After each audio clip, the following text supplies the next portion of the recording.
You covered. Residents of an area mobile home park are just 2 days away from potentially having their water shut off.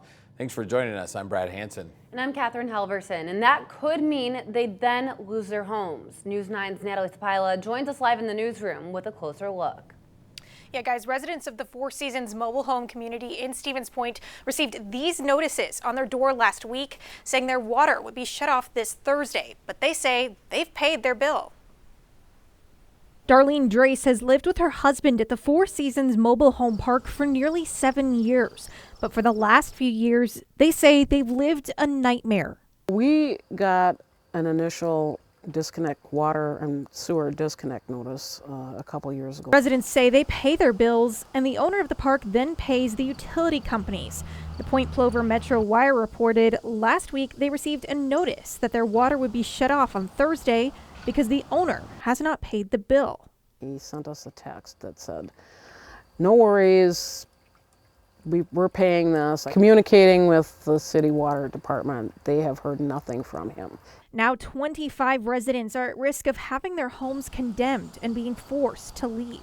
A lot of people in here are elderly and disabled. They're on fixed incomes. They don't have the resources, and the city definitely has failed us. They have no answers. Stevens Point Mayor Mike Wiesa says the city is doing all it can to help the residents, but to some extent, their hands are tied. We're not even in a situation where we could have the infrastructure to bill or run utilities to homes individually. The city's been doing everything in its power to make sure that these people aren't displaced, again, through no fault of their own. However, it's getting to the point where we're running out of options. Because the park is private property, there's not much they can do without the consent of the owner, who they have not heard from. Still, Wiesa says he's meeting with city officials on Wednesday to see what can be done. Please, for the sake of those people that trusted you, get this taken care of. For Drace's part, she says she won't stop fighting. I'm not leaving. They're going to pry me out of here. Somebody is going to pay me for my house that I paid for.